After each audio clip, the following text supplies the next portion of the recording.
অত দয়ার কথা বলছেন কেন? আমি পরীকে সুস্থ করে তোলার চেষ্টা করছি, এর মধ্যে তো কোনো দয়া থাকতে পারে না। পারিকে সুস্থ করে ফিরিয়ে দেওয়াটাই অনেক বড় দয়া। আর ওকে সুস্থ করার জন্য যে পদ্ধতির মধ্যে দিয়ে যেতে হবে সেটা আমার কাছে আরো বড় দয়া। বুঝতে পারছি, কিন্তু আমি যা করছি সেটা তো কারোর জন্য করছি না। বিলিভ মি, আমি নিজের জন্য করছি, নিজের অন্তরের নির্দেশে করছি।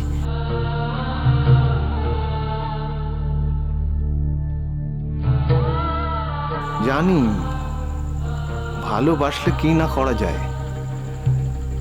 দেখুন রাজা, আপনি পারিকে ভালোবাসেন বলেই আজ এতটা দিতে পারছেন।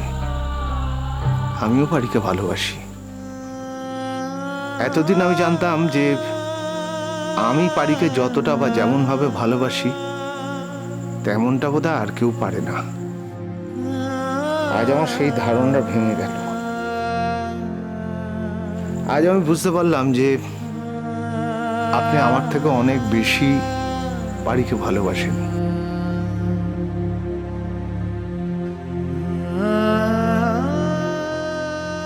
এবং আজকে আপনি ভালোবেসে যা করতে পারছেন আমি সেটা করতে পারতাম না। এটা স্বীকার করে নিতে আমার কোনো দ্বিধা নেই।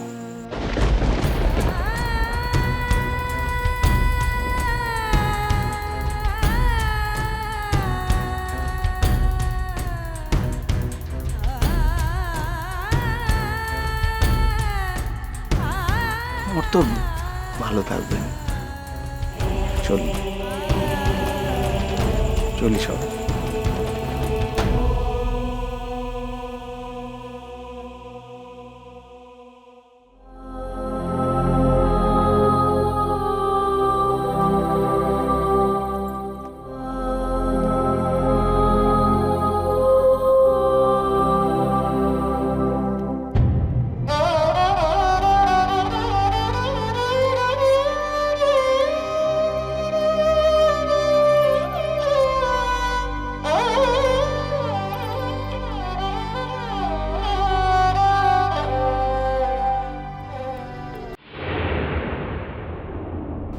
দাদা, আমি তো বিশ্বাসই করতে পারছি না যে তোমরা গেলে অথচ পারি তোমাদের চিনতেই পারলো না।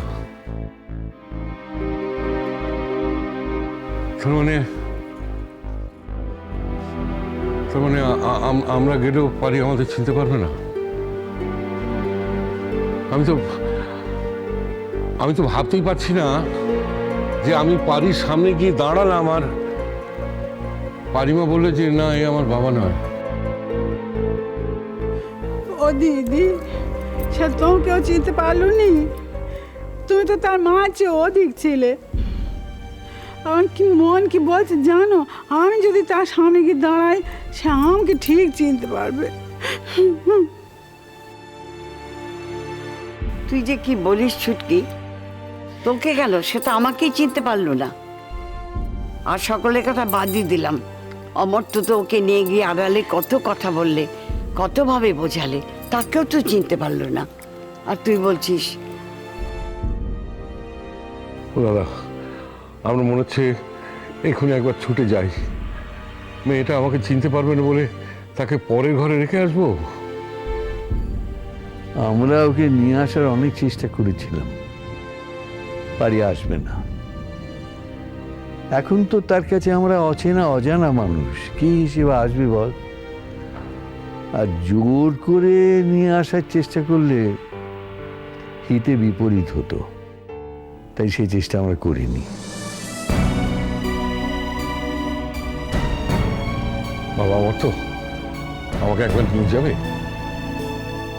খুব দূর তো নয় মশাই, ছোটনকে বলুন না, ও নিয়ে যেতে পারবে। আমি তো মেয়েটাকে ত্যাগ করবে নাকি গো? হ্যাঁ, তুমি যে আমি ওটা যেতে চাইছো।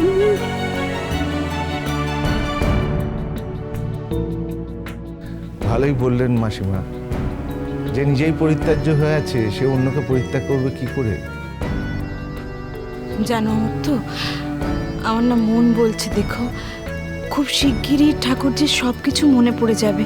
ওই যে ওই যে ওই ভদ্রলোক রাজাবাবু উনি বলছিলেন না, না উনি তো একজন খুব বড় ডাক্তার। উনি দেখবেন ঠিক ঠাকুরজিকে সব কিছু মনে করিয়ে দেবেন। উনি কথা দিলেন তো।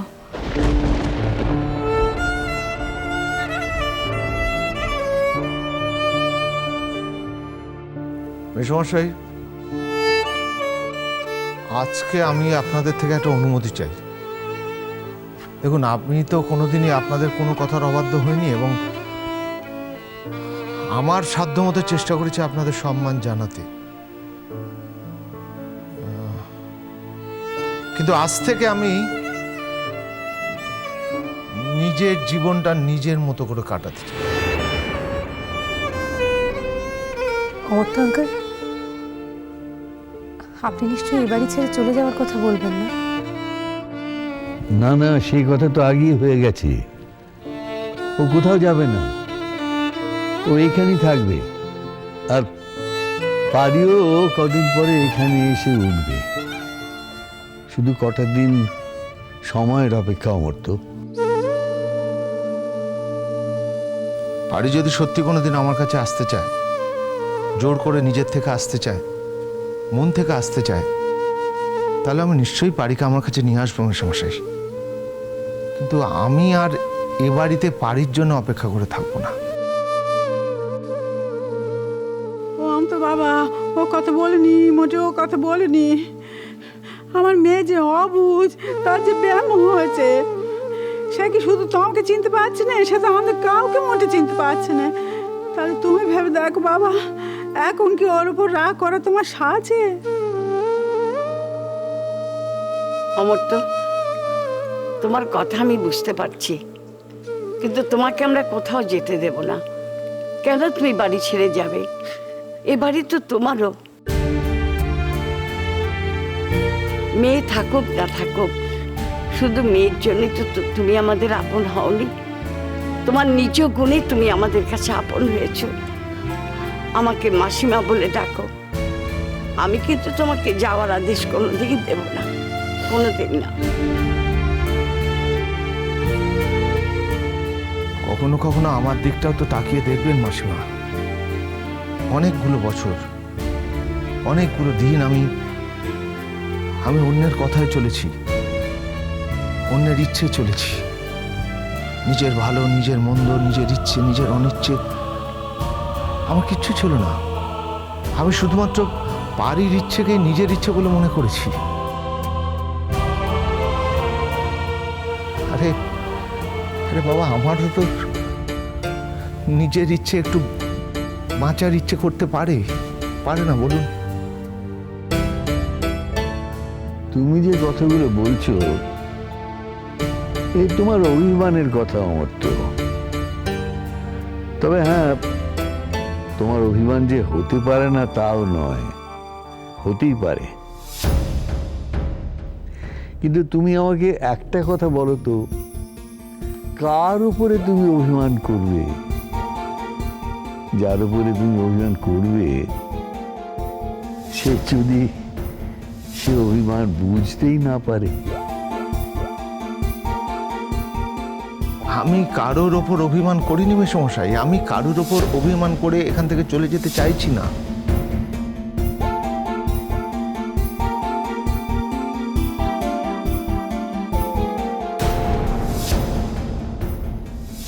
কি করবো আমি তখন কি বুঝতে পেরেছিলাম? তাহলে কি এইভাবে নিজের সর্বনাশ নিজে ডেকে আনতাম? ও বাবা বাবা, ও বাবা বাবা, তুমি এত ভালো বাবা, তুমি কার সর্বনাশ করছো বাবা? চলো এখান থেকে। না বলে দাও, বাপ বলে ডাকছি। হ্যাঁ, আর আমাকে কিরম খিচুচ্ছে দেখো না পুরো। জীবনে তোমাকে বাপ বলে ডাকবো নি। আসুক একবার, আসুক আসুক আসুক একবার, ঠিক বলে দেবো, ঠিক বলে দেবো। সবাই আমার সঙ্গে কিরম ব্যবহার করছে ঠিক বলে দেবো। হ্যাঁ।